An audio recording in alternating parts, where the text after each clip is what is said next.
Enggak. Kayaknya malam ini cukup ramai ya. Oke. Bentar. Nah, mungkin apa dulu ya? Mungkin kita sebelum mulai ya teman-teman, kita pertama berdoa dulu bersama-sama ya, supaya kegiatan belajar pada malam hari ini bisa bermanfaat nih buat teman-teman semua dan buat aku. Oh iya, oke, mungkin berdoa bisa dipersilakan.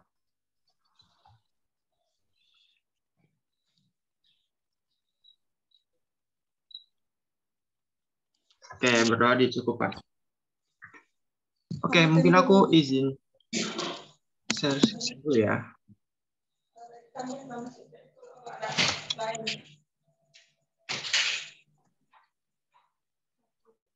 Bentar.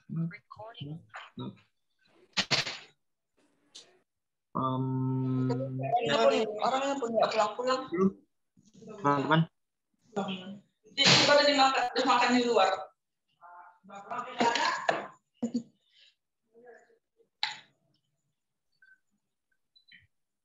Gimana nih? Share screen-nya udah kelihatan belum ya? Udah, Kak. Nah, sebelum kita mulai, aku pengen tahu dong teman-teman di sini semua kira-kira pada minat kemana nih tujuan UNIF-nya? Karena ini masih awal-awal banget ya. Biasanya harusnya kalau kelas 12 awalnya udah mulai tahu nih mau kemana. Coba bisa tulis aja di kolom chat. Wah, rame banget nih. Ada UI, ada UNESA, ada ITB, ada UNES, ada Gizi, ada ISI UNRAM, ada UNUT. Waduh, banyak banget ya. Wow, rame banget. Keren nih. Oke, di sini kita saling mendoakan aja ya. Semoga apa yang kita pengenin itu bisa terwujud nih. Nah, oke, keren semua nih kayaknya. Amin. Sip. Oke, mungkin sebelum kita mulai materinya ya, mungkin aku mau perkenalan dulu ya. Kenalin, nama aku Arif Hermawan. Aku dari Prodi Teknik Sipil, aku Institut Teknologi Bandung. Terus apa ya? Di situ ada kece karena nggak benci matematika. Karena aku senang ya matematika ini. Terus apalagi kalau misalkan perkenalan tuh, aku angkatan 2021. Apalagi ya? Udah sih. Itu aja kalau perkenalan. Nah, lagi ya. Sekarang aku pengen ngasih lihat sesuatu dulu nih sebelum kita mulai belajar. Malam ini kan kita mau belajar pengetahuan kuantitatif ya. Tapi kalau aku santai aja sih, belajarnya nggak terlalu banyak materinya, tapi kita bakal langsung hands-on gitu ke latihan soal. Nah, sedikit pemantik ya, mungkin, tapi ini bukan apa-apa, bukan kayak menyambungkan diri atau apa-apa. Mungkin aku pengen sharing sedikit. Aku dulu sebenarnya gap year tahun 2020. Aku ITB, pejuang ITB banget, dan ternyata belum masuk. Tapi aku tahun 2021 itu nyoba lagi dan nyoba ITB lagi. Kira di mood. Tahun 2020 itu aku PK dapat sekitar kalau nggak salah 600-an gitu, 600-an. Dan setelah itu gagal di tahun 2020, terus habis itu aku nyoba lagi tahun 2021 dan ini dia hasilnya, aku boleh. Nah, jadi kemampuan PU-nya itu 620, PBM 550, PPU 720, TK-nya itu 1000, matematikanya itu 440. Ini mungkin ada alasannya ya. Nanti aku bakal cerita sedikit. Fisikanya segitu, kimianya segitu, dan biologinya segitu. Nah, kalau misalkan matematika sama fisikanya kenapa nggak bagus, ya itu sebenarnya aku kalau mau beralasan mungkin Karena waktu itu waktu ujian mati lampu, ya tiba-tiba mati lampu dan jadi aku tegang, aku nggak bisa mikir. Jadi ya udah fisika sama matematikanya drop. Tapi alhamdulillah banget ternyata di pengetahuan kuantitatif bisa dapat 1000 jadi pang carry. Jadi harapannya ya semoga bisa nular ya.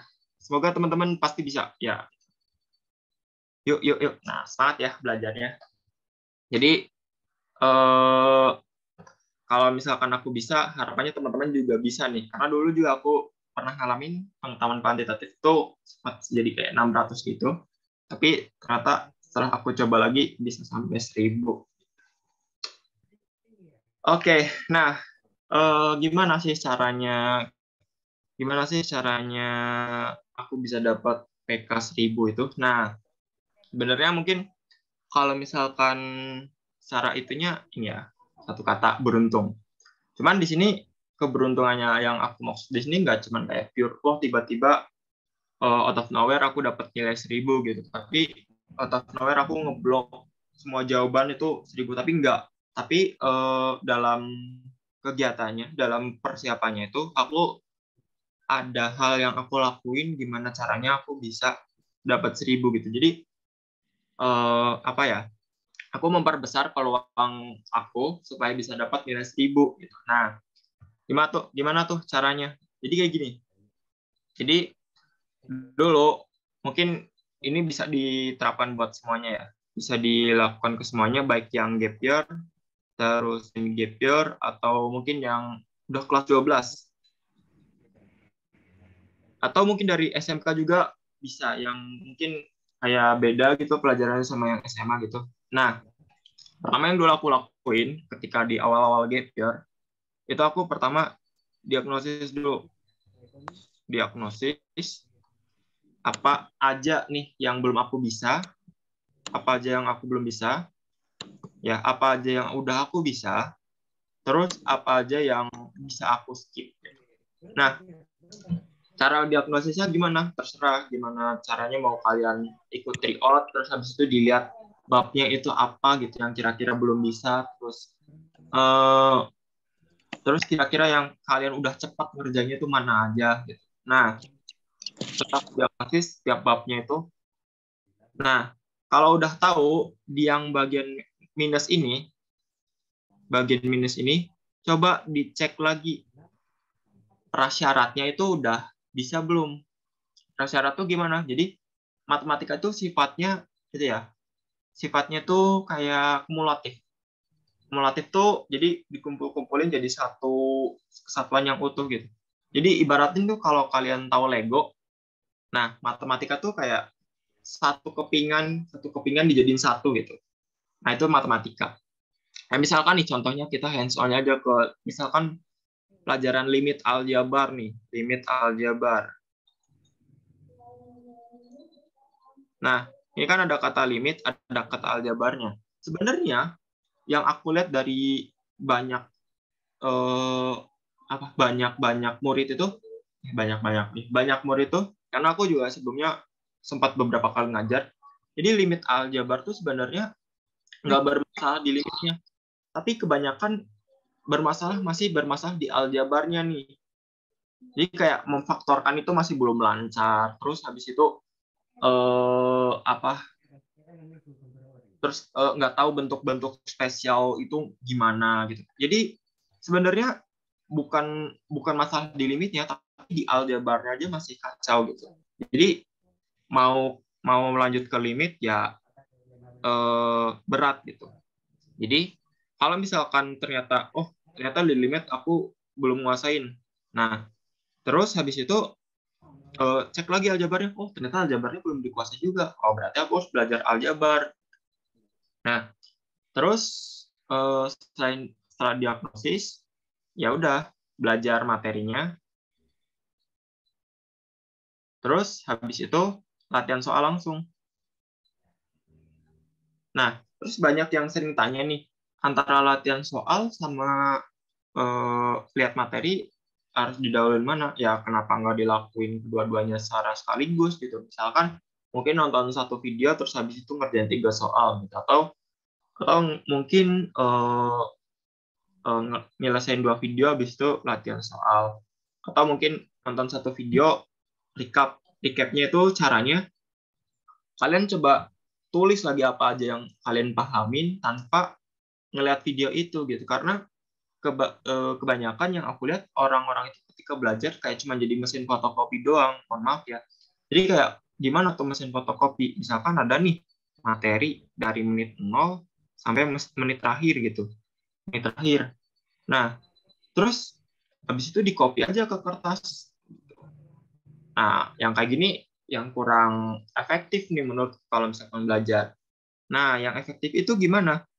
Misalkan nih nonton materi ya, nonton materi habis itu dipahami nih.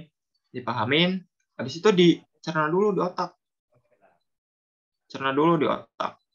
Nah, habis itu dari otak di convert jadi apa yang kalian pahamin, tulis di ini di buku itu.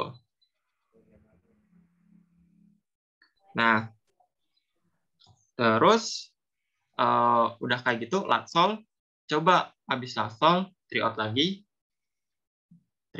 ya. Nah, di tryout ini bisa balik lagi nih ke proses diagnosis, gitu. Dan sampai kapan hal ini dilakuin? Sampai mastering istilahnya. Kapan tuh ketika mastering? Kalau aku dulu sering nyebutnya sama teman-temanku. Jadi ketika kalau misalkan wah ada soal cuma dititipin aja kelar gitu. Karena emang benar benar kayak ini. Jadi dulu kan PK itu ada yang tipe itu ya, tipe pernyataan 1 2 data sufficiency, kecukupan data. Kecukupan data itu sebenarnya bisa dikerjain dalam waktu kurang lebih kayak 1 menit atau 1 menit gitu. Lama-lamanya 3 menit tanpa coret-coretan. Aku jujur aja kayak ngerjain ini cuma diliatin doang. Tek tek tek tek. Oh iya ketemu jawabannya. Terus yang apa? Yang yang Peki membandingkan itu, yaitu cuman dicoret-coret sedikit, oh ketemu jawabannya. Nah, harapannya kalau misalkan teman-teman juga belajar bisa sampai tahap itu gitu. Nah, mungkin kita sekarang bakal belajar ke sininya dulu nih, ke basic dari seluruh, mungkin ya bisa dikatakan seluruh di matematika itu di aljabar. Nah, di aljabar di sini tuh kita bakal ngapain? Kita bakal belajar cara bermain di matematika. Cara bermainnya tuh gimana? Nah, jadi kalau bisa sih ya harapannya setelah kalian ikut belajar PK sesi malam ini, kurangin pertanyaan ini tuh rumusnya apa gitu. Karena aku pengen ngenalin satu pendekatan ya caranya bermatematika biar kita tuh nggak cuma jadi mesin penghafal rumus, tapi kita emang benar-benar paham apa sih artinya gitu. Gitu. Oke, mungkin ada pertanyaan dulu nih dari teman-teman. Kayaknya tadi aku lihat dari kolom chatnya tuh rame. Ada yang gap year nggak? Wah, banyak ya kayaknya yang gap year. Semangat ya yang gap year, pasti kalian bisa kok. Oke, kalau misalkan TO-nya masih awal-awal 500 juga nggak apa-apa. Dulu juga aku sempat kayak awal-awal itu 500, tapi akhir-akhirnya itu ya kayak pokoknya udah di akhir tuh 19/20, 19/20, 19/20 itu nilainya. Sumber belajarnya di mana? Dulu aku waktu gap year aku cuman ngandelin dari Zen doang, Zenius. Dari TO-nya, dari materinya aku cuman itu dari Zenius doang.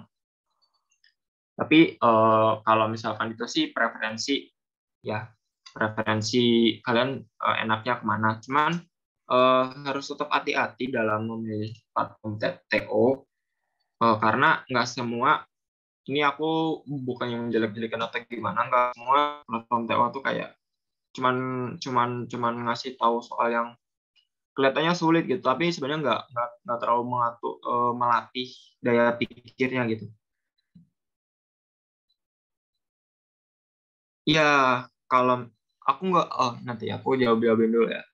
Aku les offline atau enggak? Aku nggak les offline karena waktu itu nggak ada les offline yang bagus di aku. Aku cuma ngandelin jenius dan belajar bareng sama teman-teman.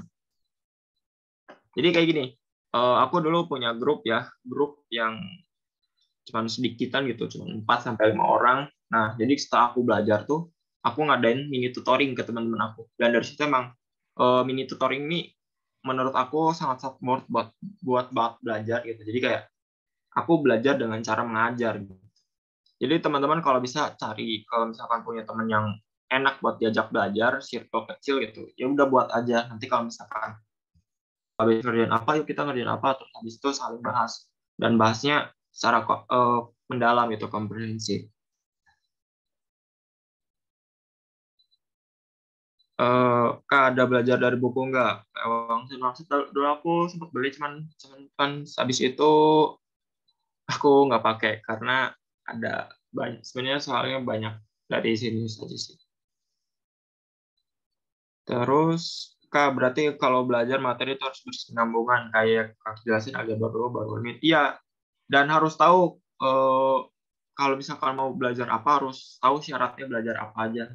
Itu emang agak sulit buat menentukan kayak prasyaratnya. Tapi harusnya sih kayak kalau misalkan dipikir-pikir dulu kayak, oh ini kalau misalkan nih contohnya apa ya, nilai mutlak gitu. Nilai mutlak kan misalkan ada yang kayak X tambah 3 kurang dari 5 gitu katakan. Nah, ini kan berarti ada yang kayak gini dulu. Ini tanda ini apa? Ini tuh tadi partidaksamaan PT, DK. Terus ini tanda ini apa? Tanda ini nilai mutlak NM katakanlah. Nah, jadi sebelum kalian belajar yang ke sini partidaksamaan di nilai mutlak, kalian harus bisa nih menyelesaikan partidaksamaan sama tahu paham definisi dari nilai mutlak gitu. Cara time management mungkin nanti kapan-kapan lagi ya. Nanti mungkin kita sedikit lah belajarnya. Oke, mungkin nah di sini sekarang kita pengenalan dulu nih. Pengenalan dulu di UTBK tuh sebenarnya belajar apa aja. Nah, yang setelah aku analisis sih kurang lebih kayak gini ya. Jadi pertama ada aritmetika dasar. Aritmetika tuh yang cuma ngitung-ngitung doang. Di situ juga aritmetika itu di dalamnya ada kayak apa namanya, yang kayak fungsi terdefinisi gitu. Terus habis itu apa lagi ya? Nah, di sini dulu ada hal yang unik tentang aritmetika ini. Dulu aku belajar ngitung lagi, beneran, literally belajar ngitung tambah, kurang, kali, bagi. Nah, tapi yang aku pelajari apa? Yang aku pelajari itu di operasi ini namanya mental math. Mental math. Jadi mental math apa? Mental math itu apa? Mental math itu kayak gimana caranya biar kita itu bisa melakukan perhitungan di luar kepala. Gitu. Nah, dulu aku sampai iseng aja gitu, penjumlahan ya, contohnya penjumlahan. Kalian tahu plat nomor kan? Plat nomor misalkan di sini R1234 gitu. R1234Z. Nah, saking isengnya aku menjadikan kehidupanku tuh jadi suatu pembelajaran gitu, saking isengnya. Jadi kalau misalkan lihat angka gitu ya, 1234, oh ini aku pecah jadi 12 tambah 34 itu 46 gitu. Atau misalkan digit-digitnya ditambah 1 tambah 2 tambah 3 tambah 4 berapa? Jadi 10 gitu. Jadi kalau bisa tuh kayak gitu, menjadikan kehidupan kalian itu jadi pembelajaran gitu. Terus habis itu 34 kurangi 12 itu 22 gitu. Jadi belajarnya kayak gitu aja. Jadi kalian nggak usah terlalu mikir, belajar itu harus di depan buku, habis itu di depan meja coret-coret, nggak harus. Jadi misalkan seremeh kalian lihat plat nomor terus habis itu digit-digitnya ditambah juga itu udah masuk belajar. Dan itu salah satu yang menurutku bisa membantu aku bisa itu ya, bisa ngitung cepat. Tapi nggak tahu sih sekarang aku udah jarang ngerti lagi karena udah sering pakai kalkulator sekarang untuk komputasinya. Tapi gitu. Nanti mungkin aku bakal share deh di mana untuk latihan mental math-nya. Nah, itu aritmetikanya. Ya kalau misalkan kalian 6 tambah 5 aja masih belum lancar, coba deh latihan lagi di aritmetikanya dulu. Ya, masih banyak banget waktu buat ngejar nih. Nah, terus habis itu masuk ke di aljabarnya nih. Aljabar tuh berbicara soal apa sih intinya? Jadi kalau misalkan di aritmetika itu cuman ada satu yang ditanyakan, misalkan 1 ditambah 2 sama dengan titik-titik. Nah, ini yang ditanyakan cuma di sini. Kalau di aljabar tuh kita ada namanya unknown. Jadi ada satu lagi ya yang nggak diketahui namanya variabel. Variabel itu apa? Variabel itu sesimpel kayak misalkan kalian pernah nggak misalkan lagi ngegibahin teman gitu. Terus tapi kalian nggak tahu deskripsi gibahannya itu apa. Misalkan, oh si A itu anu banget gitu. Nah, variabel itu intinya itu gitu, anu gitu. Anu tuh bisa disubstitusin atau bisa digantiin pakai apa aja. Bisa digantiin pakai kata lain atau bisa digantiin pakai angka lain, itu variabel. Intinya sih kayak gitu aja. Nah, cuman yang sering kita pakai kesepakatan orang-orang matematika itu pakainya X, Y, Z atau huruf-huruf lah, simbol-simbol kayak gitu. Tapi sebenarnya apakah harus X, Y, Z? Ya enggak. Misalkan kalian, oh aku punya 5 jeruk, kalian mau gambar jeruk juga nggak apa-apa gitu sebenarnya. Tapi apakah itu dibutuhkan gitu ketika ujian? Apakah ketika kalian ujian sempat ngegambar jeruk? Kan enggak ya. Atau apakah kalian sempat ketika ujian itu nulis 5 jeruk gitu? Kan lama ya. Makanya kita simbolkan jadi sesuatu simbol yang lebih sederhana gitu. Dulu les pakai kipe sama R.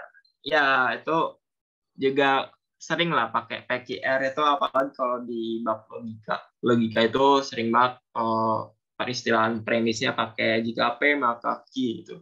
Ya itu ujung-ujungnya bukan buat dihafal gitu. Tapi buat penyederhanaan aja Kak, biar kita nggak usah nulis panjang gitu. Karena aku sendiri boleh bilang kalau matematika itu sebenarnya ilmu malas. Kenapa malas? Karena banyak banget kita dikasih tahu cara penyingkatan. Nanti deh coba kalau misalkan kita belajar itu semoga aku bisa ngasih tahu nih metode malas bermatematika. Nah, aljabar dan nanti berbicara soal persamaan itu gimana, terus habis itu pertidaksamaan, terus nanti masuk ke geometri digabung sama aljabar, nanti kalian belajar ke grafik-grafik. Nah, ini penting banget belajar kayak gitu karena nanti outputnya itu fisika yang saintek di eko bisa eko, terus kimia itu membantu banget kayak karena di fisika kimia ekonomi itu grafik.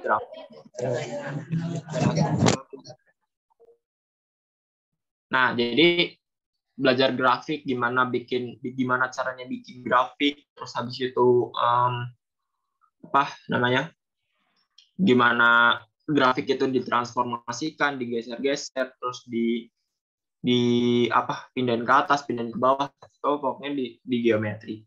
Kalau peluang kalau sebenarnya di UTBK dan SMP itu masih sederhana, cuman kayak mencacah kasus, habis itu peluangnya berapa, itu di peluang. Nah, terus kalkulus dasar mungkin agak asing istilah kalkulus di teman-teman semua, tapi kalkulus ini intinya buat di yang integral sama turunan. Tuh. Nah, jadi sebelum ke kalkulus dasar itu sebelum ke integral sama turunan itu nanti belajar limit dulu. Sebelum belajar limit harus belajar aljabar gitu. Nah, makanya aku pengen banget ngasih tahu gimana caranya kalian tuh belajar aljabar dengan benar lah. Itu sampai sini dulu, ada pertanyaan nggak? Mungkin teman-teman bisa sharing kayak kesulitan teman-teman ketika belajar tuh apa sih? Kenapa teman-teman kayak hate? Mungkin bagi teman-teman yang hate ke matematika, kenapa sih bisa hate ke matematika, bisa ditulis aja di kolom komentar, atau mungkin ada yang mau open mic, nggak apa-apa, sedih banget cerita. Gimana nih?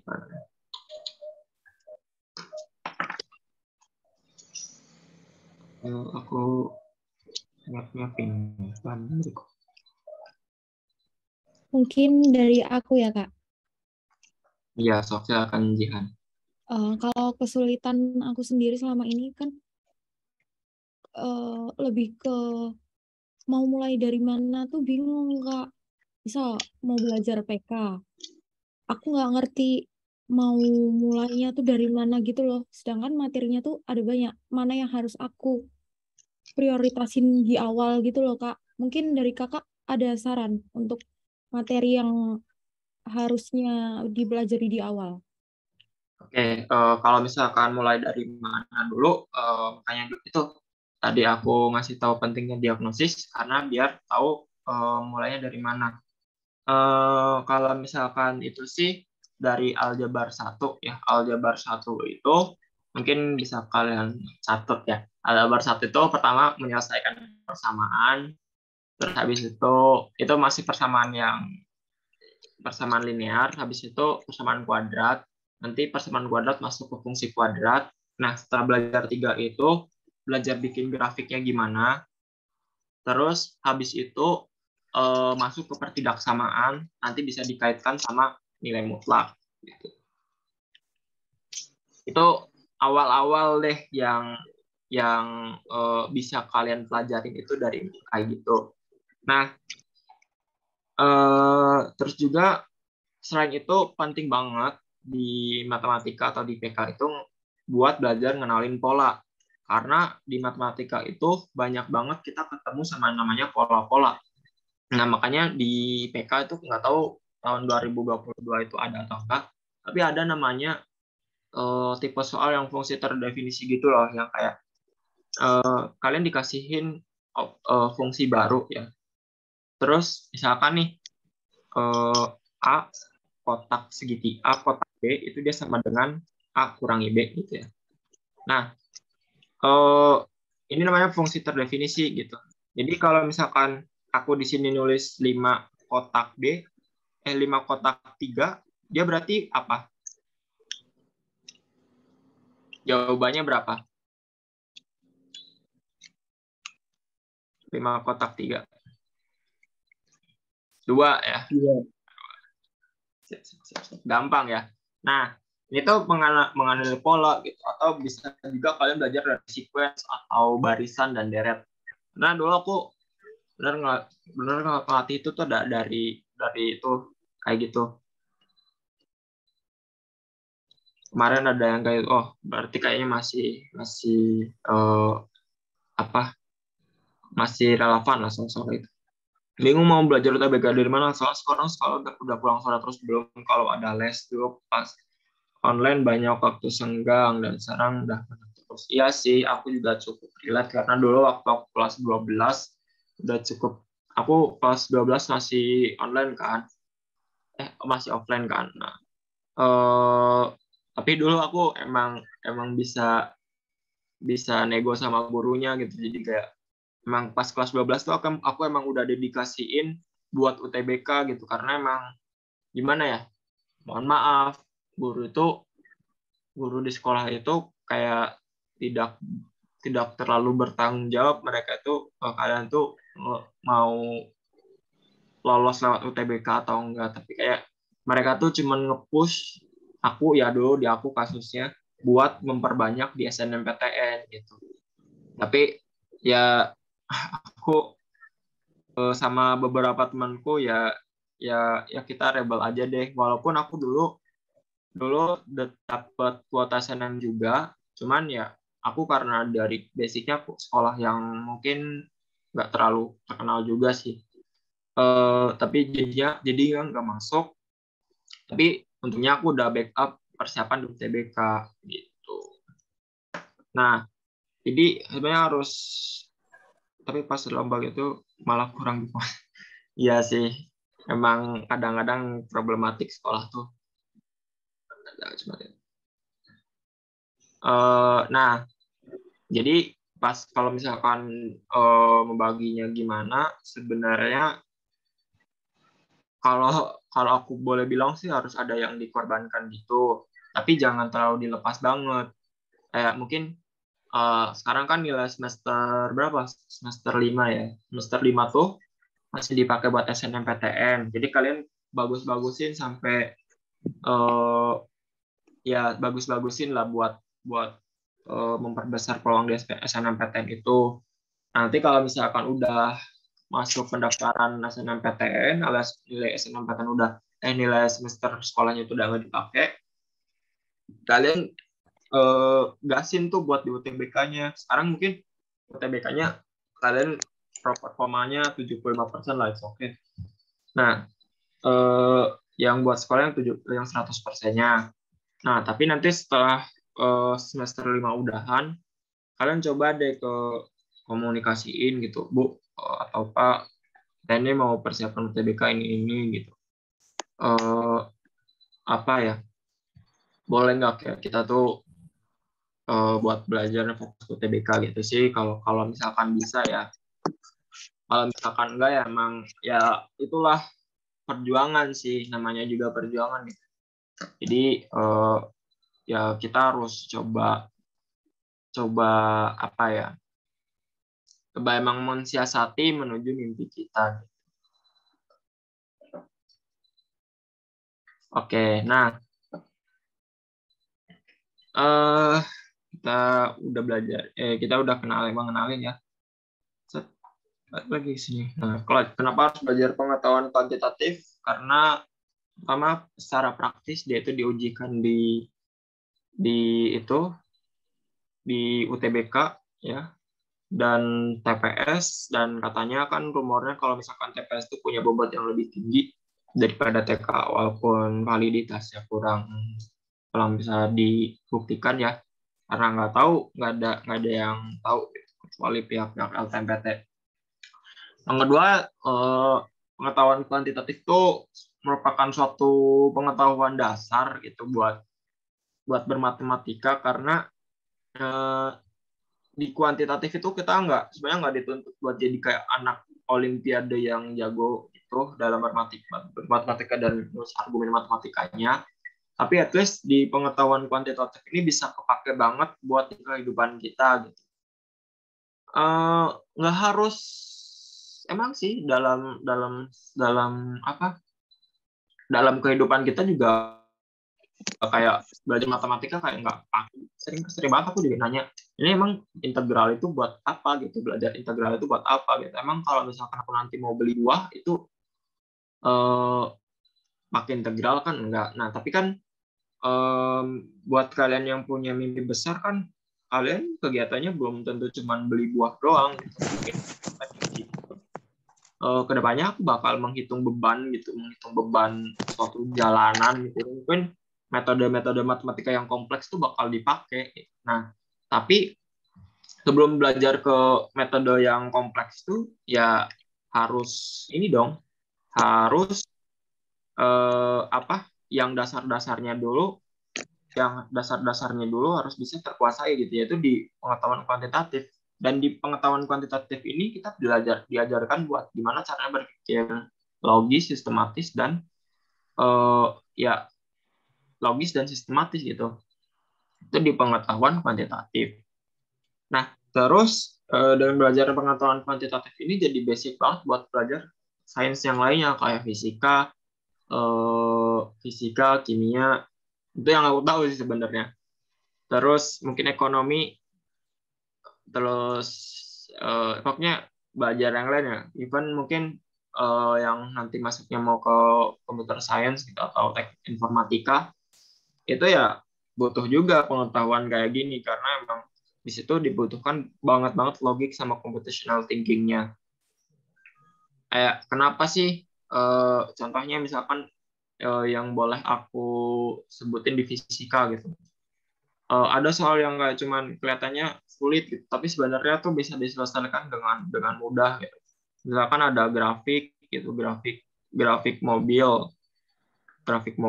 kayak gini gitu ya. Nah, grafik V terhadap T gitu ya. Nah, pertanyaannya S-nya itu berapa atau jaraknya itu berapa. Nah, ini kan kalau misalnya secara matematik itu S itu dia sama dengan integral dari V dt.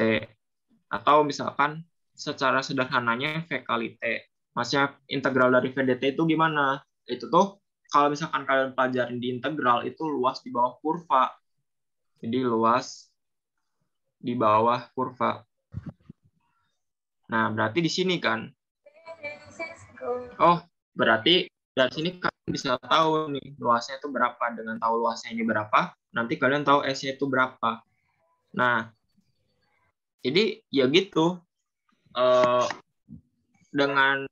Justru dengan tahu kayak gini ini, kalian nggak harus ngehafal banyak rumus gitu. Jadi kalian tahu caranya aja gimana. Misalkan definisinya, ternyata S itu dia sama dengan integral dari V dt. Ya udah gitu aja. Nanti nggak harus ngapalin rumus-rumusnya. Kalian tahu definisinya apa, gitu ya. Nanti tinggal dikerjain aja gitu. Tuh. Jadi V dt sama aja V kali T ya Kak? Ya atau gimana? Iya. Jadi gini. Untuk V kali T itu digunakan ketika kasusnya V-nya itu konstan.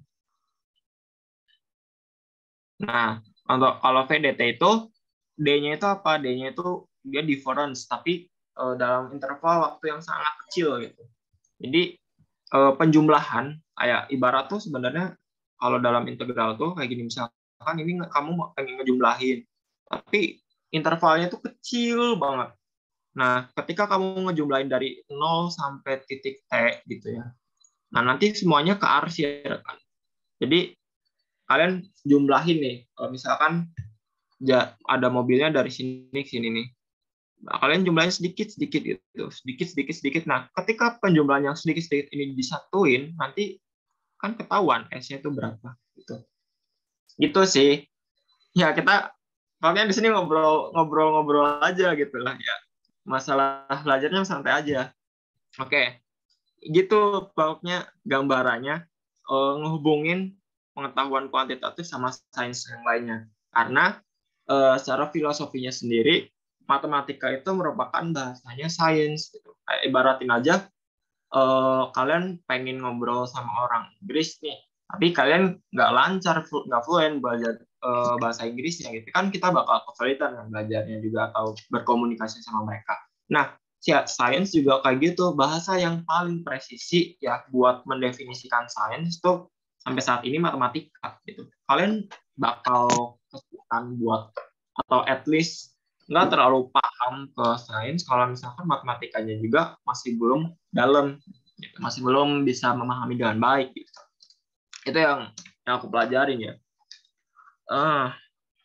Gitu sih. Tapi balik lagi sebelum jauh-jauh kita masuk ke aljabar dulu. Nah, sebelum ke aljabar, aku pengen ngenalin gimana nih caranya bermain dalam matematika.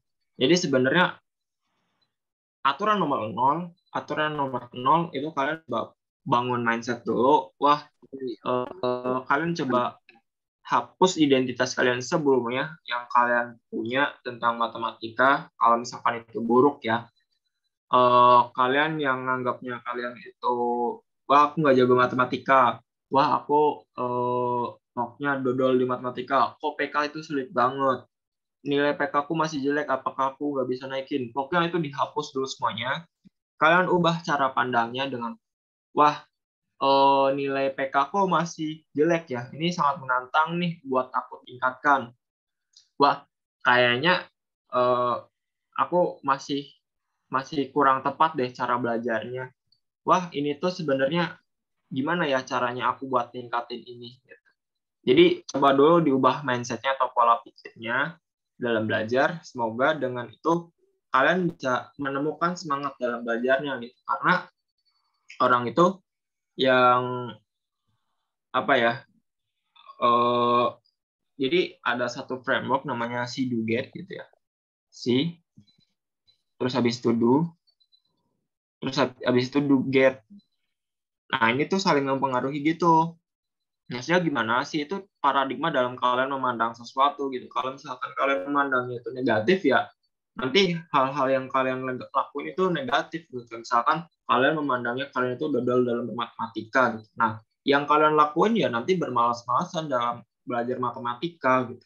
Yang nanti result-nya, get-nya itu yang kalian dapat ya kalian nggak bisa maksimal dalam belajar matematika atau pengetahuan kuantitatif gitu. Nah, dari get ini mempengaruhi si yang selanjutnya gitu kayak kalian nanti ya udah tambah malas lagi dan ini bakal jadi lingkaran setan. Nah, coba diubah mindsetnya ke mindset positif. Nah, habis itu nanti do-nya itu nanti kalian coba kalau misalkan nilainya masih jelek kalian coba cari cara buat cari metode yang efektif dan efisien buat belajarnya. Habis itu nanti semoga kalian bisa memperbesar peluang kalian bisa dapat nilai bagus gitu. Kalau misalkan kalian dapat nilai bagus, nanti bakal memotivasi kalian buat belajar lagi nih matematika gitu. Nah, karena masih di awal-awal ya, karena masih di awal-awal, kalian mungkin yang masih belum terbiasa, at least biasakan sehari ngerjain dulu 5 soal gitu. Ngerjain 5 soal terus habis itu dibahas terus habis itu coba dikait-kaitin sama bab-bab lainnya. Coba cari pendekatan lain. Nah, nanti kalau misalkan 5 kayak udah sedikitan 5 mau naikin deh jadi 10, naikin jadi 10, 15. Terus habis itu 20. Kayak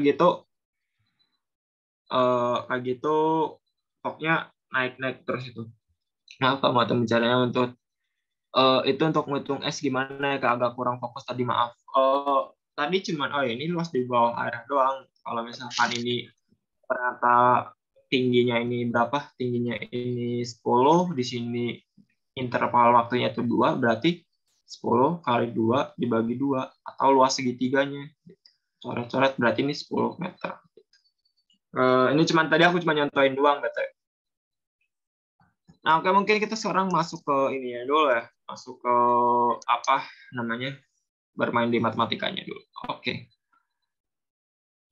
Oh, aku tadi udah nyiapin beberapa soal, tapi sebelum itu aku mau ngejelasin dulu. Aku mau ngejelasin dulu tentang ini agak-agak spoiler ya, tapi ya udah. Mana ya? Pen. Sebentar. Pokoknya jadi kerja dulu. Nah, aturan dalam bermatematika itu apa? Sebenarnya kalian itu bebas ngapain aja di matematika. Benar-benar bebas kalian mau ngapain aja gitu. Nah, tapi ada 3 panduan, at least 3 panduan dan 1 larangan haram dalam bermatematika. Yang pertama, kalian harus bisa ngebedain mana yang sama. A sama dengan A. Ya, kalau A ya nggak bakal sama dengan bukan A. Gitu. Mungkin kelihatan abstrak, tapi nggak apa-apa. Diterima dulu aja. Nah, misalkan nih, kesamaan kayak gini gimana? Misalkan X tambah X. Jadinya apa? Kalau X tambah X, ada yang tahu nggak? X tambah X jadinya apa? Dia sama dengan 2X. Ya nggak?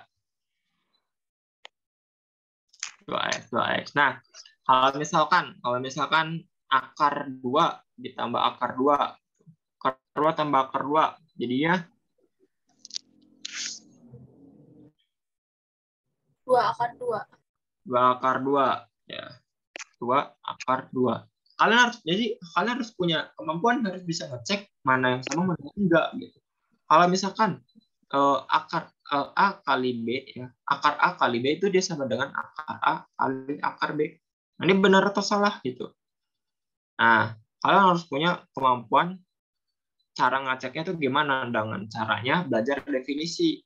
Ini kan masuknya ke itu ya, eksponen. Eksponen yang pangkatnya itu bilangan rasional.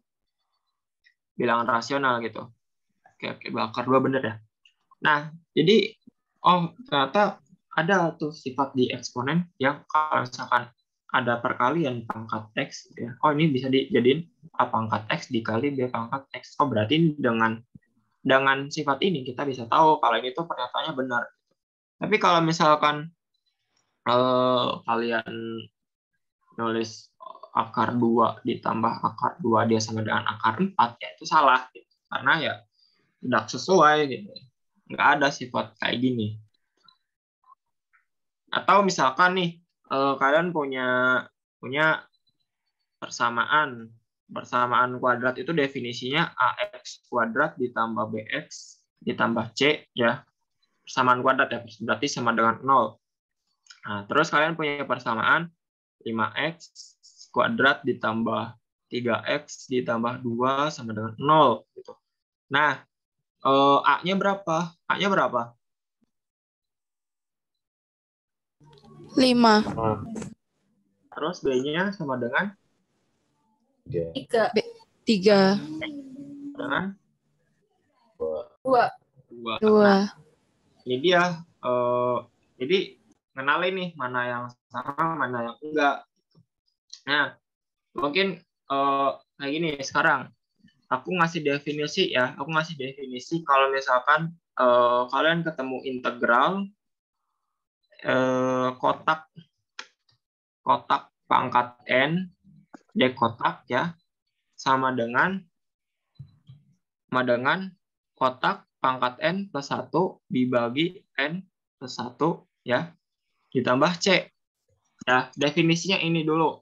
Kalau misalkan ada integral kotak pangkat n d kotak ya ini. Nah, misalkan nih kalian punya integral x pangkat 2 dx. Integralnya jadi apa? Sesuai definisi yang awal. Jadinya 3x pangkat 3. ayo, apa? X pangkat 2 tambah 1.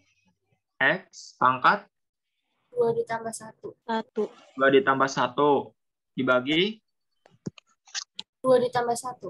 2 ditambah 1. Oke, sama dengan pangkat 3 dibagi 3 tambah C. Gitu. Ikutin aja definisinya. Berarti kalau misalkan ini kotaknya udah sama gitu ya. Oh, ya udah tinggal ngikutin aja definisinya gitu. Nah, apa nih? Sorry, aku agak nggak bisa. Nah, kalau misalkan nih, ini agak menarik ya. Soal ini aku sering banget keluar. Integral dari kodok. Ada yang bisa nebak nggak? Integral dari kodok itu apa? Dan FYI, kodok itu satu-satunya hewan yang bisa diintegralin sejauh ini yang bisa aku temuin. Ada yang bisa nebak nggak integral dari kodok itu apa? Sama aku tungguin sampai 826. Ayo. Bingung nggak?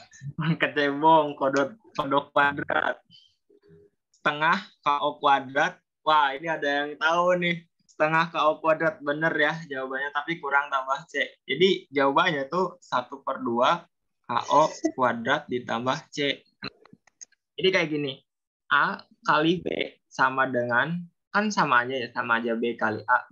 Karena dalam perkalian itu ada sifat komutatif. Nah, di sini KO itu kalian bisa tulis jadi integral OK D OK gitu. Nah, ya udah tinggal ngikutin. Ini kan udah sama ya, udah sama. Ini udah sama. Ya udah tinggal diikutin aja template-nya. Jadi OK kuadrat dibagi 2 ditambah C atau KO dikuadratin ya. Terus habis itu dibagi 2 ditambah C gitu.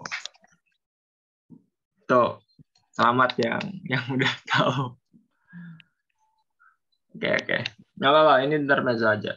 Karena bukan bahasanya. Tapi itu intinya aku pengen tahu kalian bisa ngebedain mana yang sama, mana yang enggak. Jadi A sama dengan A, ya yang enggak A, yang bukan A ya nggak sama dengan A gitu. Nanti mungkin kapan-kapan, nanti selanjutnya mungkin kita bakal ini di latihan soal kita implementasi. Yang kedua, kalau misalkan diketahui kotak sama dengan segitiga, ya, apapun yang kalian lakuin terhadap kotak, ya, F kotak gitu ya, F kotak, kalian harus lakuin juga ke segitiga gitu. Nah, F kotak tuh F itu apa? F-nya itu fungsi. Fungsi itu apa? Fungsi itu ibaratin kayak gini. Ibaratin kayak kalian tahu tadi kalau tetap KO nggak dibalik menjadi OK, bisa nggak? Bisa Kak, bisa. Kalau tetap KO bisa. Karena tadi aku ngebalik tuh biar kelihatan aja gitu kan. Tadi aku udah nyebutin nih di sini kalau A kali B sama dengan B kali A. Jadi biar kelihatan aja template itu ternyata dia tuh sama gitu. Fungsi ya, balik lagi tadi ke fungsi. Fungsi itu apa? Fungsi itu kayak suatu, bayangin kalian punya suatu mesin. Nah, mesin itu kan ada inputnya, terus ada outputnya, ya. Terus ada prosesnya. Itulah mesin gitu, input, terus ada output. Nah, kayak mesin, misalkan nih, kalian punya mesin blender, inputnya buah apel gitu. Nah, nanti outputnya jus apel gitu kan ya. Kurang lebih gitu. Nah, maksudnya gimana fungsi itu? Jadi kalau misalkan kalian misalkan nih, kalian punya 2, terus aku ngasih 2 ya, inputnya 2, outputnya 3. Masih belum jelas. Oke. Masih belum jelas nih, karena cuma 1 doang, kita masih belum bisa mendefinisikan ini fungsinya gimana. Misalkan ini apa? Aku punya 3, outputnya berarti 4 gitu. Terus aku punya 5, outputnya 6. Kalian dari sini bisa nebak nggak fungsinya itu apa? Fungsi yang aku gunakan di sini tuh ngapain? Kalau misalkan aku ngasih input, diapain? X ditambah 1. X ditambah 1. Nah, ya. Jadi, kalau misalkan secara general, aku pengen apa ya, mengganti sesuatu 2, 3, 5 ini menjadi sesuatu yang bisa diganti-ganti atau jadi variabel. Nah, aku pakai X. Kalau misalnya aku ngasih X, benar nih kayak yang udah tadi teman-teman tebak. Jadi outputnya itu X plus 1. Kayak gitu. Jadi intinya fungsi itu kayak gitu. Jadi kalau misalkan ada input, outputnya itu apa? Gitu. Nah, dalam yang ini itu apa? Kalau misalkan kotak diketahui kotak sama dengan segitiga, apapun yang dilakukan terhadap kotak harus juga dilakukan ke segitiga gitu ya. Misalkan kalian punya persamaan sederhana, Bang, 2x ditambah 3 sama dengan 5. Ditanyakan x-nya sama dengan titik. Nah, sekarang tujuan kita adalah nyari x. Mungkin kalian bisa nebak ya. Nah, udah ada yang jawab tuh 1. Udah bener. Nah, tapi sekarang coba dive lagi. Gimana caranya kita dapat 1? Kan gini ya. Kan kita butuhnya x ya. Kita butuhnya x-nya itu berapa? Nah, kita cuma punya 4 senjata. Tambah, kurang, kali, bagi. Maksudnya gimana? Nah, disinilah kebebasan matematika aku pengen tunjukin. Kalian mungkin nyebutnya pindah ruas, terus habis itu dibagi. Nah, tapi sebenarnya asalnya dari mana sih? Asalnya itu dari sini. Step pertama, misalkan aku pengen kurangin kedua ruas dengan 3. Kenapa? Karena aku pengen ngilangin 3-nya. Karena di sini aku butuhnya X doang gitu. Berarti jadinya 2X ditambah 3 dikurangi 3. Nah, sesuai aturan yang tadi, kalau misalkan diketahui kotak sama dengan segitiga, apapun yang dilakukan kotak harus dilakukan segitiga. Ini aku misalkan kotakin ya. Ini segitiganya. Nah, aku tadi di ruas kiri itu ngurangin dengan 3. Berarti di ruas kanan juga harus aku kurangi dengan 3. Gitu. Ini 3 kurangi 3, 0. 5 kurangi 3, 2. Jadi 2x sama dengan 2. Itu yang aku punya. Nah, udah deket nih. 2x itu sama dengan 2. Berarti kalau x-nya berapa? Nah, aku punya senjatanya ini doang. Satu-satunya senjata yang bisa buat nyari x-nya ya udah dibagi. Berarti aku bagi kedua ruas. Coret-coret. Jadi x-nya sama dengan 1. Gitu. Nah, apakah cuma cara ini yang bisa buat nyelesain? Enggak.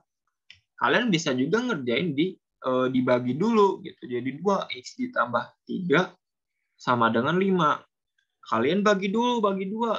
Karena kalian pengen ngedeketin nih. Dari bentuk tadinya 2x jadi x.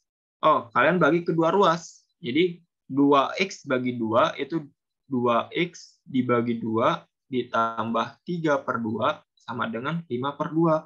Kalian bagi kedua ruas pakai 2. Coret-coret. Ini tinggal 3/2. Jadi x ditambah 3/2 sama dengan 5/2. Nah, ini tinggal 3/2-nya nih. Nah, 3/2-nya kalian hilangin dengan cara ya kedua ruas dikurangi 3/2. Gitu. Jadi x-nya sama dengan 5/2 dikurangi 3/2 sama dengan 2/2 sama dengan 1. Kayak gitu. Nah, dengan kalian membiasakan dengan kayak gini, kalian tuh jadi kayak nggak terlalu menggunakan istilah yang salah kaprah gitu kayak pindah ruas. Sebenarnya ya itu pindah ruas tuh cuman simplifikasi aja gitu. Cuman satu hal yang kalian harus tahu, kenapa kalau misalkan dipindahin ke kanan itu yang tadinya positif jadi negatif, terus yang kalau misalkan tadi pembagian jadi dikali, itu tuh asalnya dari sini gitu. Jadi dari aturan nomor 2 gitu. Oke. Sampai sini apa yang tipe nih? Apakah ada yang salah? Nggak ada ya, semoga. Kalau ada yang salah bilang aja. Nah, kita next. Oh, ya. Apa-apa. Nah, ini aturan yang kedua ya. Aku hapus nanti, semoga kalau misalkan mau lihat gali recordnya ya. Kan di record. Nah, aturan yang ketiga adalah sekaligus aturan yang terakhir. Aturan yang terakhir atau kalau misalkan dikata kotak sama dengan segitiga ya, kapanpun kalian ketemu kotak bisa diganti dengan segitiga, kapanpun kalian nemu segitiga bisa diganti dengan kotak. Ini yang sering disebut substitusi. Jadi simpel gitu udah aturannya. Kalau misalkan kotak sama dengan segitiga, kapanpun kalian ketemu kotak bisa diganti segitiga, kapanpun nemu segitiga kalian bisa ganti kotak. Oke. Dan satu larangan dalam bermatematika itu nggak boleh membagi dengan 0. Ini hukumnya haram. Haram banget. Nggak boleh membagi dengan 0. Kenapa? Karena apa ya? Karena kalau misalkan ya tak terdefinisi, jadi nanti matematikanya tuh jadi nggak konsisten gitu. Kalau misalkan kita melakukan pembagian dengan 0. Jadi ya harus hati-hati ya. Apa ini? Jawabannya B ya, Kak. Itu dikali 100. Yang yang ini. Enggak, nanti. Aku belum bahas. Oke. Nah, sekarang mungkin kita masuk ke soalnya nih. Dengan coba kita sambil pelan-pelan terapin 3 aturan ini. Tapi 3 aturan ini bukan buat dihafal ya, tapi buat ya diketahui aja gitu. Kayak kalian jadi panduan dalam matematika itu gimana. Nah, ini kan kita punya nih diketahui akar 190,4 sama dengan 113,8 dan akar 19,04 sama dengan 4,36. Maka ini akar dari 190/400 itu berapa? Nah, dari 190/400 itu bisa ditulis jadi 190,4 dikali 100, dikali 1000. Ya nggak? Ya nggak? Bener nggak? Coba cek dulu. Ya kan? Ini BTW koma agak panjang ya. Koma agak panjang. Bener nggak? Jadi 190.400 itu bisa ditulis jadi 190,4 dikali 1000. Ya nggak? Ya, kalian coba ngecek. Benar, betul. Nah, bisa juga kita ditulisnya itu jadi 119,04 dikali 10.000.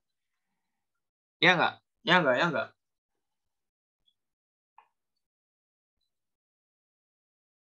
Yes, ya, betul.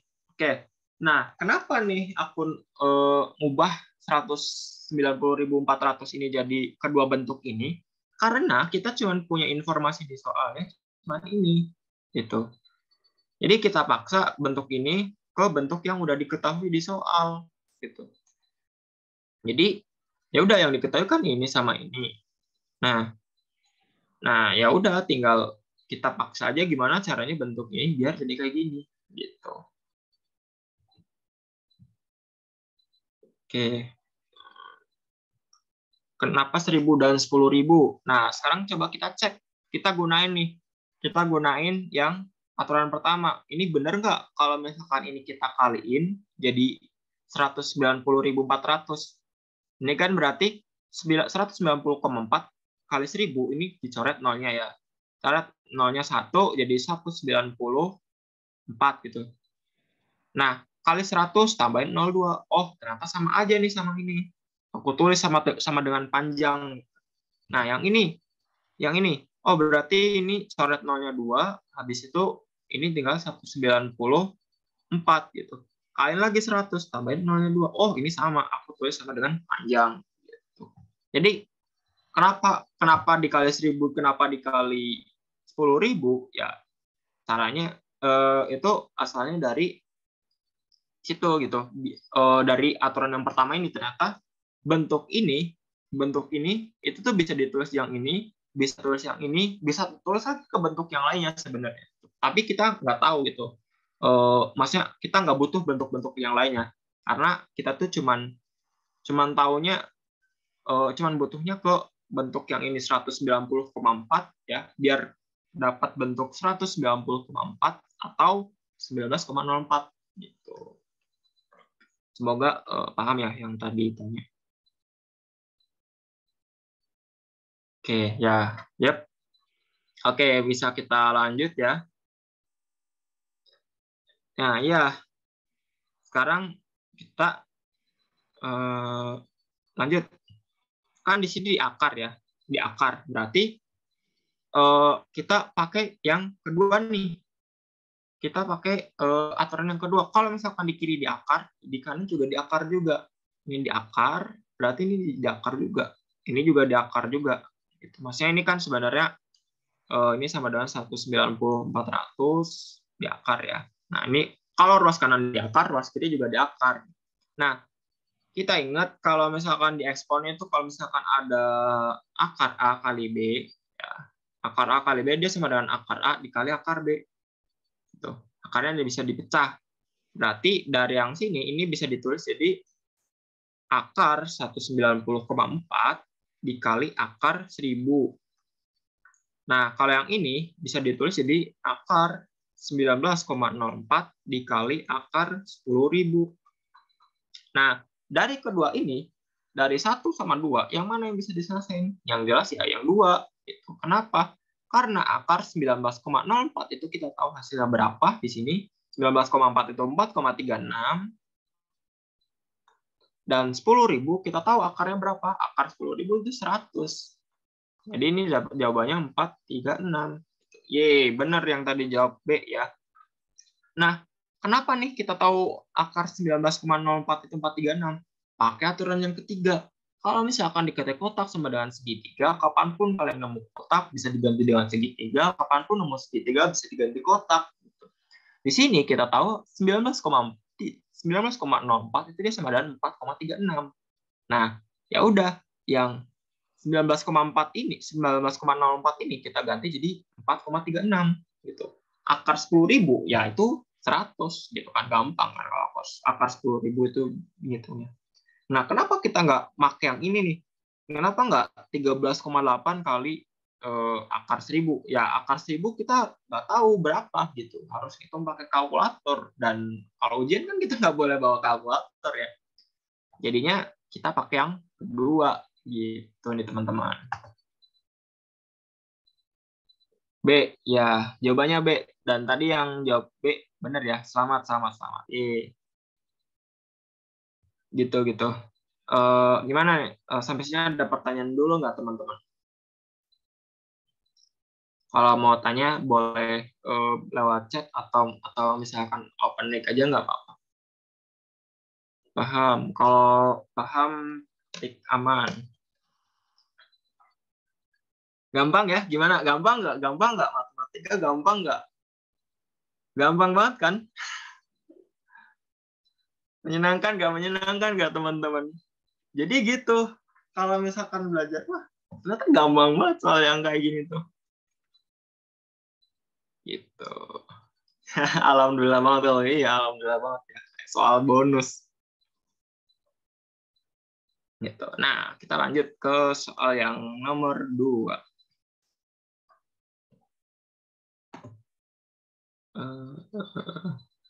Sekarang paham, besok enggak gimana tuh Kak? Ya coba belajar buat paham setiap hari. Bentar.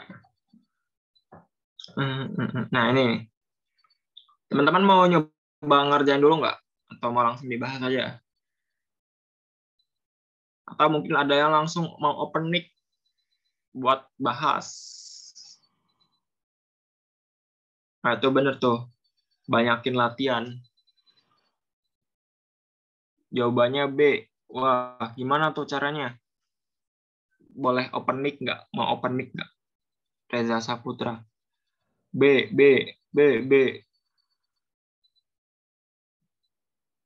Ya, coba ada yang mau ini nggak? Mau nyoba nggak? Persilahkan. B, rumus yang 10. B, langsung substitusi aja. Oke, benar banget ya. Jadi, kita kan tadi udah tahu tuh di aturannya. Kalau misalkan dikata kotak sama dengan segitiga, habis itu apapun yang dilakukan kotak bisa kapanpun ketemu kotak bisa diganti segitiga dan sebaliknya. Nah, ini kan 5 sama dengan A pangkat X, maka 5 per A sama dengan ya udah tinggal diganti aja. Yang ininya 5 yang ini kita ganti jadi A pangkat X. Jadi A pangkat X dibagi A sama dengan, nah ini kalau misalkan kata sifatnya itu dia sama dengan A pangkat X minus 1.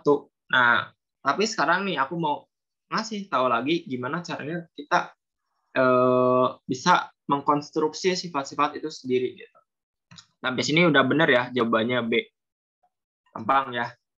Nah, pertama kita pahamin dulu definisinya. Definisi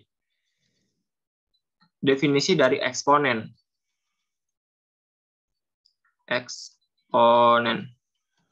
Jadi gini. Jadi aku tadi udah sempat mention kan kalau matematika itu ilmu malas gitu. Kenapa? Karena banyak banget peningkatan yang kita lakukan dari matematika. Contohnya nih, misalkan tadi kan aku nyebutin nih X tambah X gitu ya. Itu bisa ditulis jadi 2X gitu. Jadi atau 2 kali X ini sebutnya, 2 kali X. Nah, ini kan sebenarnya cuma simplifikasi aja buat 2X itu kan simplifikasi dari penulisan X tambah X gitu. Kenapa ini harus dilakukan? Kalau masih 2 suku gitu ya, 1, 2 itu masih gampang. Tapi coba kalian bayangin kalau misalkan ada X itu ada 100 gitu. Misalkan X tambah X ditambah X ditambah X gitu. Tambah X dan seterusnya gitu sampai 100. kapan mau ngerjain soalnya gitu. Kita malah habis waktu buat nulisin X 100 kali gitu. Makanya penulisan yang panjang ini kita singkat jadi 100X. Itu kalau misalkan di penjumlahan. Nah, kalau misalkan di perkalian, kita juga punya tuh cara buat menyingkatnya. Jadi kalau misalkan kita punya 3 kali 3, itu kita bisa tulis jadi 3 pangkat 2. Nah, ini juga masih simple karena masih cuma 2 suku gitu. 3 sama 3. Kalau misalkan 3-nya ada 1000 katakanlah. Apakah kalian mau menghabiskan waktu buat nulis 3 itu 1000 kali? Ya kan enggak gitu. Jadi misalkan 3 kali 3 kali 3 kali 3 dan seterusnya gitu. Sampai 1000 kali. Ya capek dong kayak gitu. Makanya ini disingkat jadi 3 pangkat 1000 gitu. Nah, di mana 3 ini dia merupakan namanya basis. Basis yang duanya itu dia power atau pangkat atau eksponen atau pangkat ya. Basis itu sesimpel bilangan yang dipangkatkan. Power itu apa namanya? Pangkatnya. Nah, dari sini kita bisa konstruksi suatu definisi ya. Kita bisa bertanya apa itu eksponen? Eksponen adalah apa ya, perkalian berulang dari suatu basis. Katakanlah seperti itu ya. Nah, jadi misalkan kalau misalkan kita punya A pangkat 5 dibagi A pangkat 2, ini artinya apa? Gitu. Artinya kita punya di pembilangnya itu dia sama dengan A kali A kali A kali A kali A, 5 kali. Di penyebutnya kita punya A kali A. Gitu. Nah, ini kan bisa kita coret ya. Coret, coret. Dan A bagi A kan 1 ya. Tinggal sisanya ini ya. A kali A kali A. A kali A kali A. Itu berarti kan perkalian A 3 kali gitu. Berarti A sama dengan A pangkat 3. Gitu kan.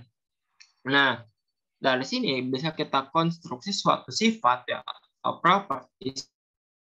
Berarti kalau misalkan ada pembagian ya, ada yang pembagian bilangan berpangkat di mana bilangan yang dipangkatkannya itu sama atau basisnya itu sama, ini bisa kita ini tinggal kurangin aja pangkatnya. A pangkat 5 kurangi 2 sama dengan A pangkat 3 gitu. Atau misalkan secara umum bisa kita tuliskan misalkan A pangkat M dibagi A pangkat N jadi sama dengan A pangkat N min N. Dan gitu. Kalian bisa konstruksi sendiri sifatnya, kayak kalau misalkan basisnya sama terus itu dikali itu nanti ini ditambah katanya gitu ya.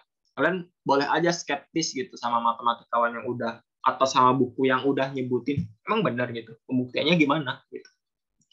Gitu. Jadi kita coba bangun sendiri definisi yang kita punya gitu. Yang kayak aku tadi bilang di awal, kita coba pahamin dulu baru kita tulis di buku gitu. Kita nggak jadi mesin fotokopi. Gitu sih teman-teman. Sampai sini dulu, ada yang mau tanya nggak? Tanya enggak?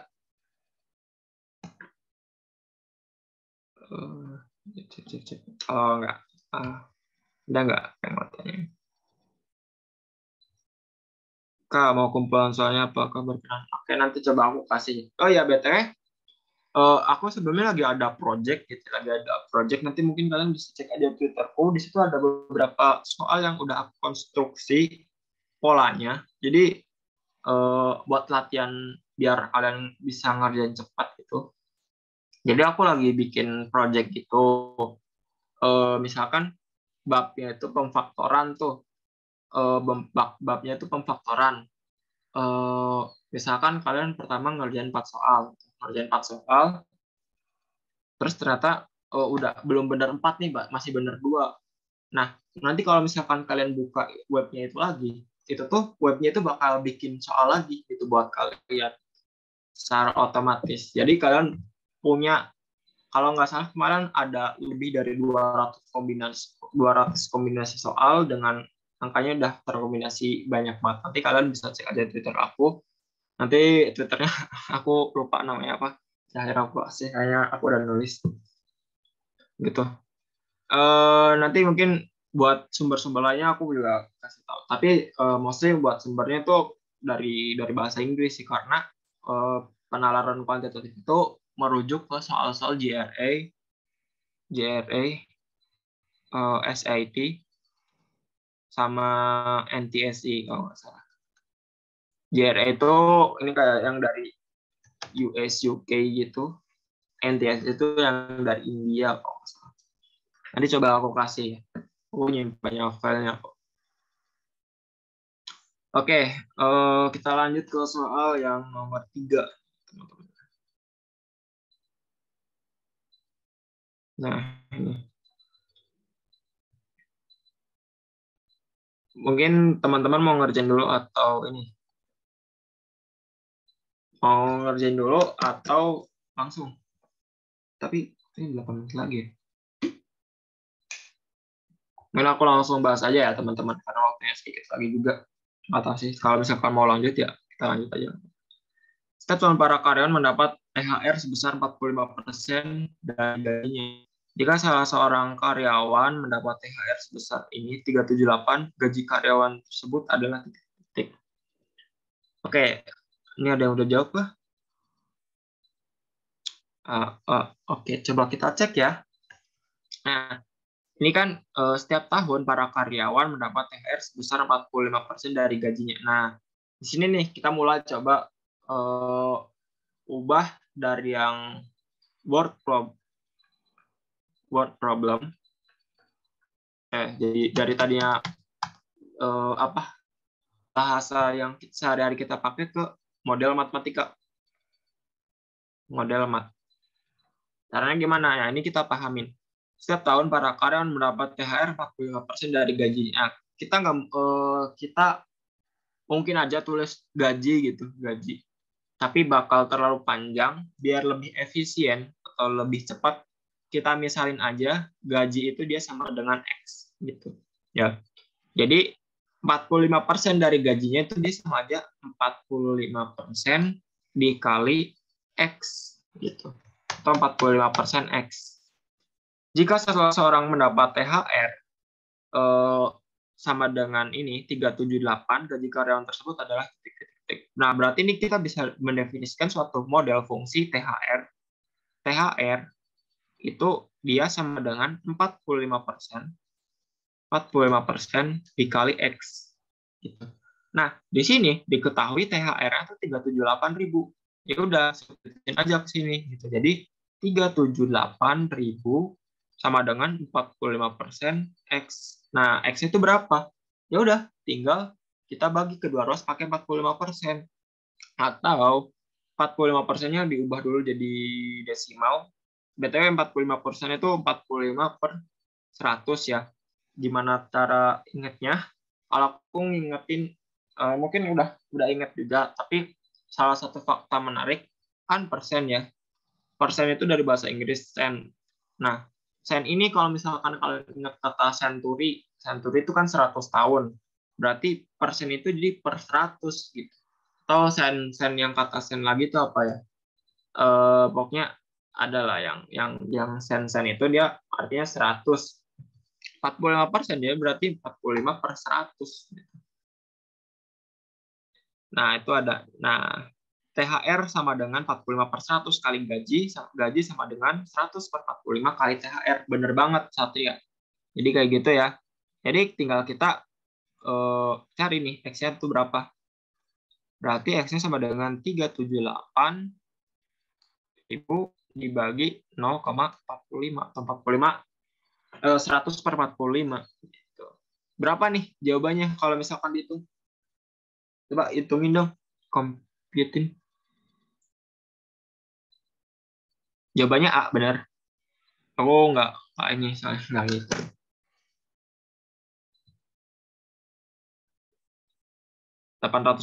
Oke, benar ya berarti. Gitu.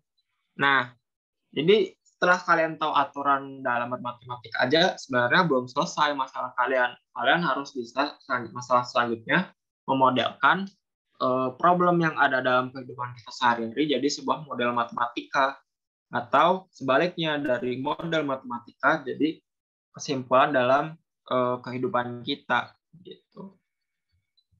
Kayak misalkan contohnya yang tadi grafik fisika gitu ya, grafik V terhadap T.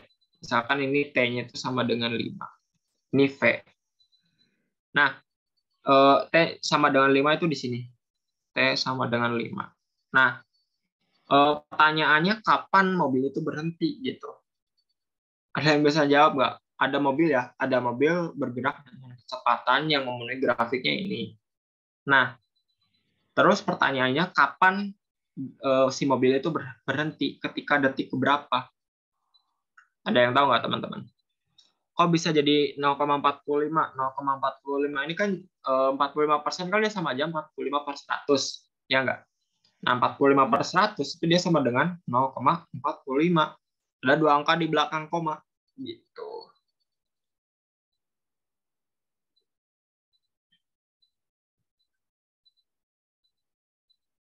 Detik kelima, ya benar di detik kelima. Kenapa? Karena gini, mau berhenti atau suatu benda itu berhenti ketika kecepatannya sama dengan 0. Gitu. Dalam grafik ini, kapan ya benar-benar kapan si mobil itu kecepatannya 0? Ya ketika detik kelima. Gitu. Gampang kan? Ya, gampang. Oke, kita lanjut ke soal berikutnya. Wah.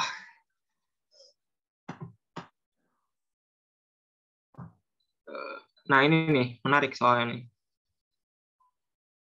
Yuk.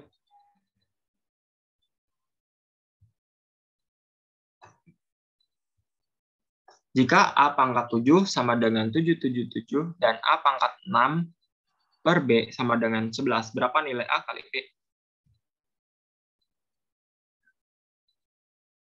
Tadi aku message dulu. Oke, sebentar. Aku scroll. Nah, ini. Sok, udah SS.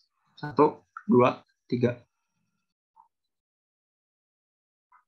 Udah ya. Nah, ini. Lanjut. BTW ini kakak dari amateris sampai jam berapa ya, Kak?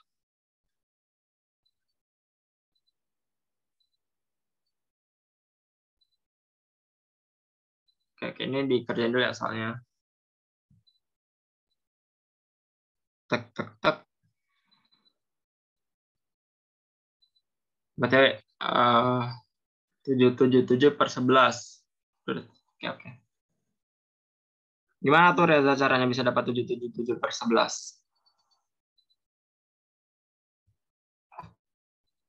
Jadi gini ya, benar kayaknya benar jawabannya Reza benar. Caranya gini, kita di sini punya info kalau misalkan A pangkat 7 itu 777. Terus ini kita punya pangkat 6 per B. Pangkat 6 per B itu dia sama dengan 11.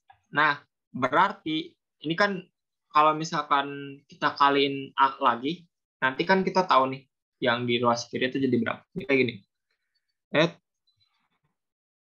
A pangkat 6 per B sama dengan 11. Nah, kita kaliin kedua ruas pakai A. Kali kedua ruas pakai A. Jadinya A pangkat 7 dibagi B sama dengan 11B. Ya kan? Nah, udah tahu nih A pangkat 7 itu sama dengan 7.777. Tadi berdasarkan aturan yang nomor 3, kita bisa substitusi. Jadi 777 ini A ya, dibagi B sama dengan 11 kali A gitu. Ya udah tinggal B-nya dikaliin ke sana, 11-nya dibagiin ke sini gitu. Jadinya 7777 dibagi 11 sama dengan A kali B. Nah, udah keluar. Berapa tuh jawabannya?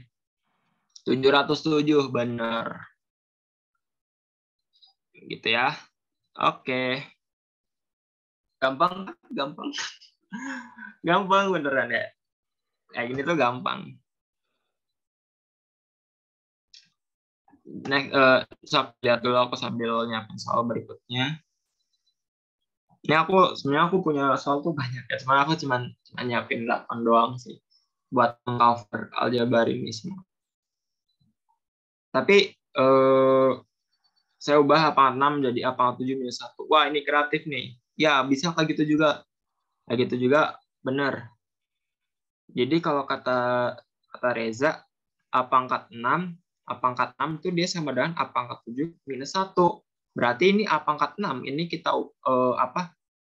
kita substitusi ke sana. Jadi A pangkat 6-nya ganti jadi A pangkat 7 minus 1. A pangkat 7 minus 1 dibagi B sama dengan 11. Jadi ini A pangkat 7 dibagi B dikali A sama dengan 11. Dan nanti dapat hasil yang ini. Gitu. Tuh kan, terbukti kan kalau matematika tuh punya banyak cara sebenarnya. Jadi nggak saklek harus rumusnya kayak gini atau kayak gitu ya, enggak. Gitu. Oke, tapi betul ya, aku tadi pengen nyampein, dengan kalian bisa memahami betul-betul esensi 3 peraturan ini dalam bermatematika, itu tuh at least 70% dalam matematika tuh udah kelar. Kalau aku bisa mengklaim ya, 70% dalam bermatematika tuh udah kelar. Saya 30% kalian gimana memahami definisinya gitu, dan gimana kalian bisa cari solusi yang paling efisiennya gitu. Gitu sih. Oke, mungkin aku next ya soal berikutnya. Ini soal gampang sih sebenarnya. Bentuk sederhana dari ini adalah ini nih. Berapa? Bentuk sederhana dari itu adalah berapa? Bentar, kalau belum sempat SS yang sebelumnya. Apa yang mana? Yang ini? Yang sebelumnya. Oke, yang sebelumnya. SS 2. Ya, 1, 2, 3, 4, 5. Udah? Oke. Udah ya, semoga. Next, bentuk sederhana dari ini adalah berapa? Kita kerjain dulu, sob. Aku sambil nyiapin soal berikutnya.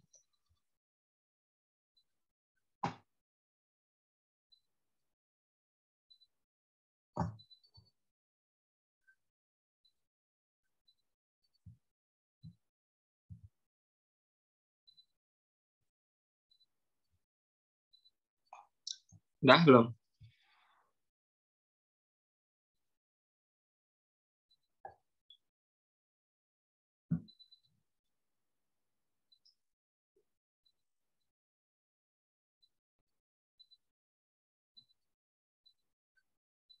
Langsung aja kita bahas ya, teman-teman. Nah, ini kan kita punya 1 min X pangkat 4 per 1 min X dibagi 1 plus X kuadrat dibagi X dikali ini. Nah, gimana cara ngerjainnya? Kita review dulu salah satu bentuk spesial di matematika itu A kuadrat min B kuadrat, dia sama dengan A plus B dikali A min B. Nah, apakah harus dihafal? Enggak, sebenarnya bentuk kayak ini nggak harus dihafal. Aku nggak pernah mengencourage kalian buat menghafal, tapi intinya kalian sering-sering latihan pasti nanti bakal kebiasa kok. Ini kalau misalkan nama bentuk kayak gini bisa diubah di kayak gini. Nah, terus gimana gitu cara makainya? Nah, di sini kan kita punya 1 min X pangkat 4 ya. 1 min X pangkat 4. 1 min X pangkat 4 itu bisa kita tulis jadi 1 kuadrat min X kuadrat, kita kuadratin lagi. Gitu. Nah, ini berdasarkan template yang ini bisa kita jabarin jadi 1 min X kuadrat dikali 1 plus X kuadrat. Gitu. Ya enggak? 1 Kak jawabannya. Iya sih, nggak tahu. Nah, ini kita bagi nih sama ini. Sama yang sebelahnya. Aku tulis di sini ya. 1 min X kuadrat dikali 1 plus X kuadrat dibagi 1 min X. Terus dikali ya. Dikali ininya dibalik ya. Kayak biasa. X dibagi 1 plus X kuadrat. Dikali lagi 1 per, ini bisa dikeluarin X kali X plus 1. Nah, ya udah, ini bisa dicoret, coret, terus ini X sama ini habis ya. Ini sama ini. Yang ini bisa disebarin, bisa dijabarin lagi. Jadi 1 min X dikali 1 plus X dibagi 1 min X dikali X plus 1 atau 1 plus X Ini coret-coret sama dengan 1. Wah, benar jawabannya 1 ya. Jadi ya udah jawabannya 1. Gampang kan? Gitu, teman-teman. Kalau masih belum terbiasa dengan bentuk ini, aku di web sekali lagi aku udah nulis, udah buat itunya, generator soalnya.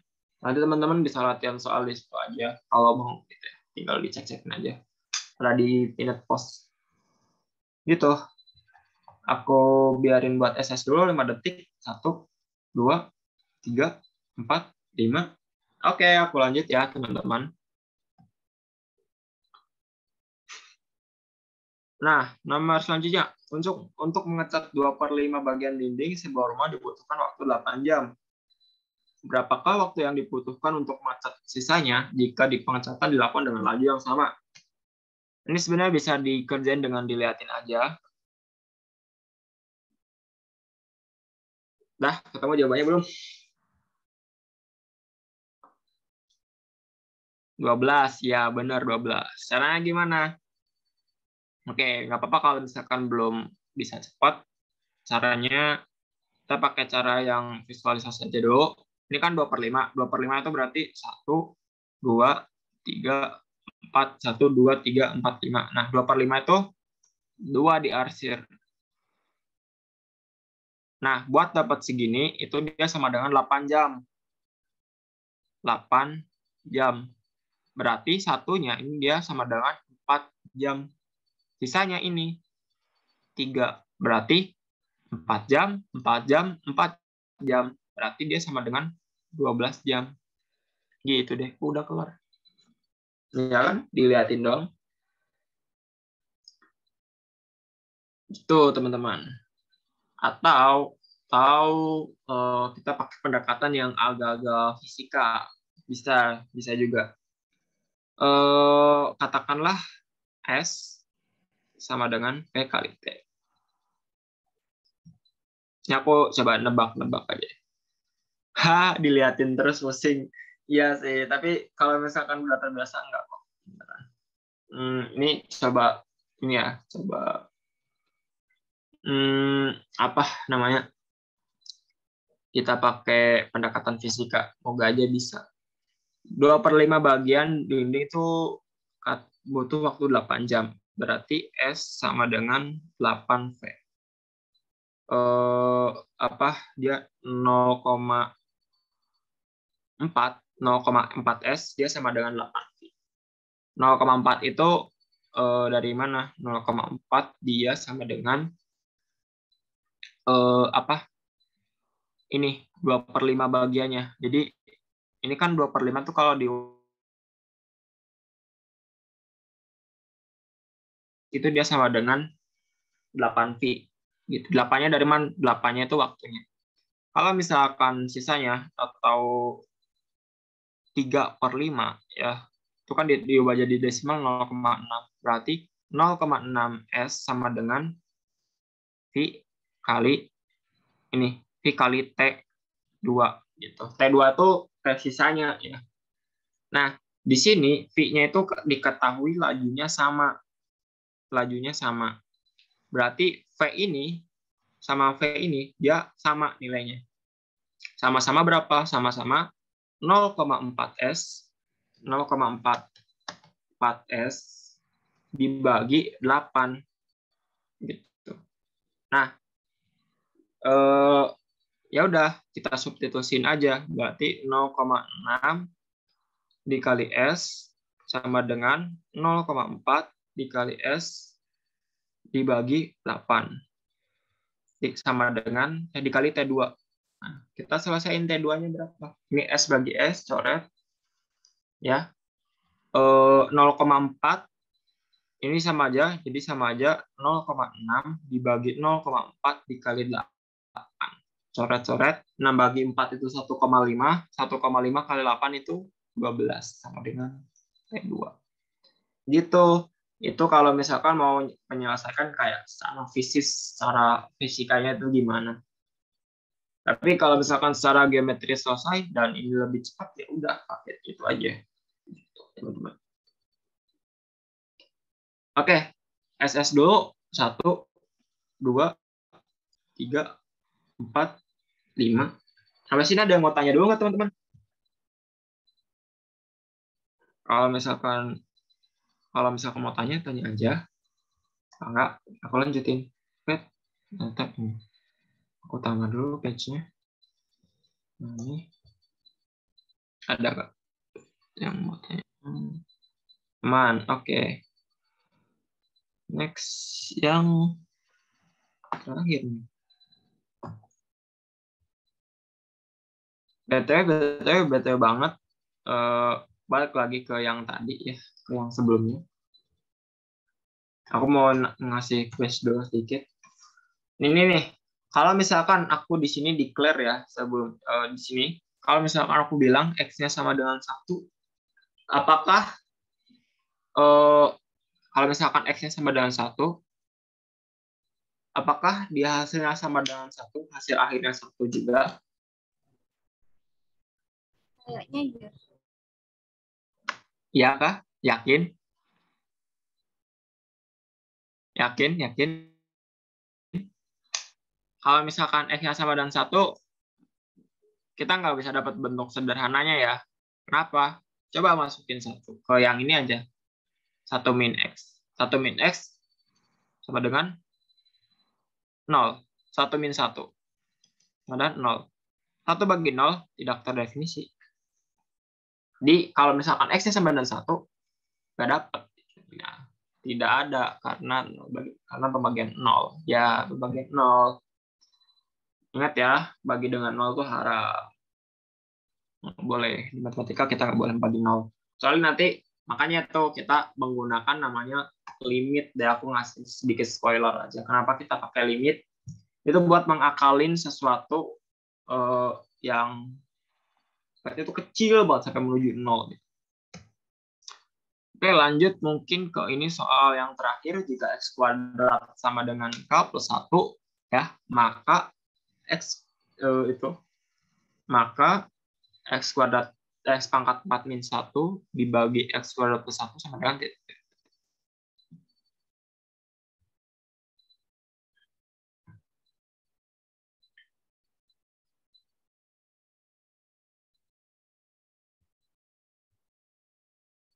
Coba mau ngerjain nggak?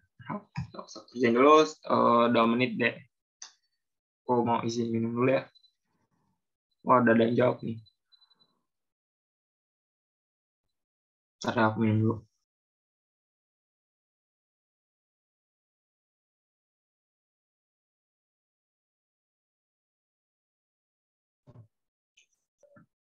Kak. Oh, ada yang K plus 2 nih. Oke, kita kerjain ya. Kita cek. X kuadrat sama dengan K plus 1, maka nilai ini berapa? Nah, mau pakai pendekatan yang manapun bebas. Aku mau nyoba ini dulu. Difaktorin dulu, jabarin dulu nih X pangkat 4 min 1 kan bisa ditulis jadi X kuadrat dikuadratin lagi di min 1.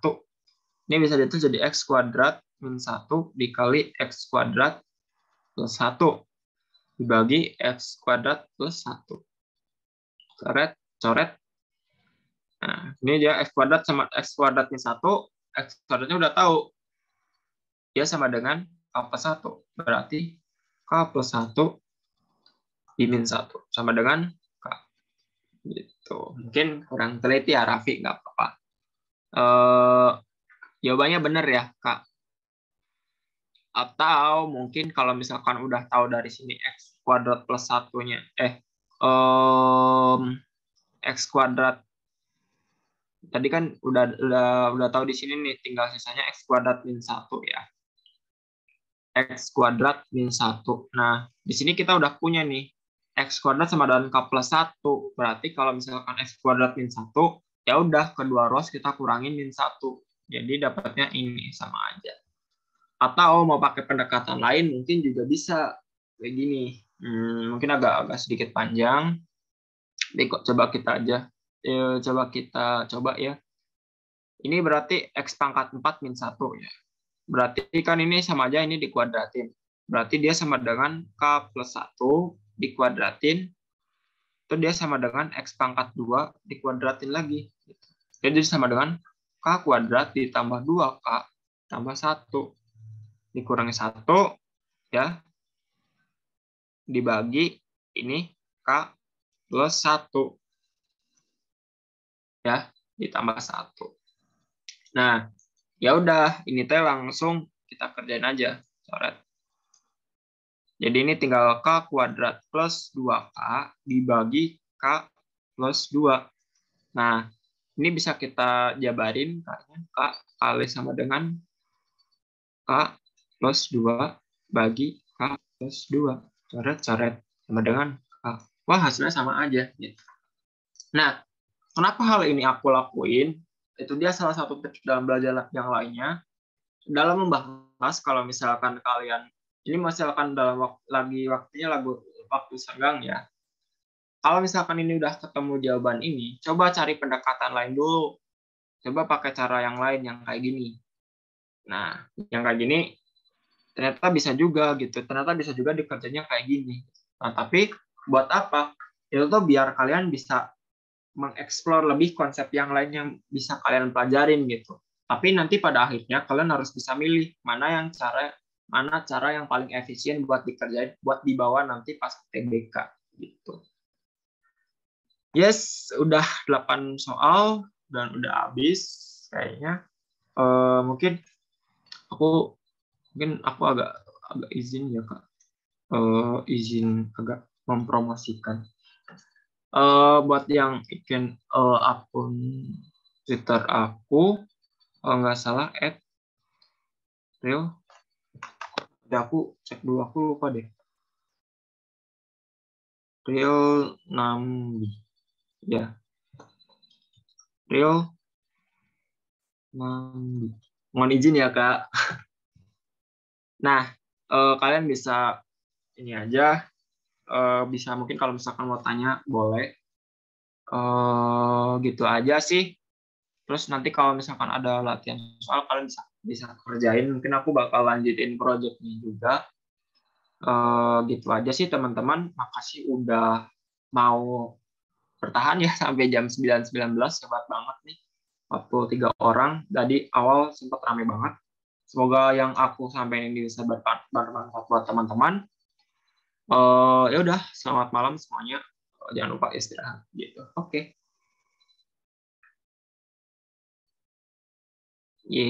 Ya. Semangat semuanya. Semoga bisa